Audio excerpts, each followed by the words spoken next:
This is Scott from Loving Life Travel with a review of Mitchell's Ice Cream in San Francisco. Really great ice cream place.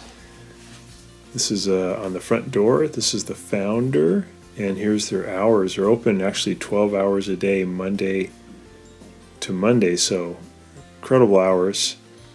And here's their location, located on San Jose Avenue in the Mission District. And I think the thing that's most interesting about Mitchell's is it's all handmade, hand-packed ice cream, but the flavors are just fantastic. Really interesting flavors. They've won a whole bunch of state fairs and contests and awards. And here we can see some of the flavors. A lot of these tropical flavors you really can't find anywhere else. So great place to visit. They have also hot fudge sundaes and ice cream cones, any kind of ice cream you could imagine. So I hope you get a chance to check it out. It's one of our favorites. And thanks so much for watching. Please subscribe when you get a chance.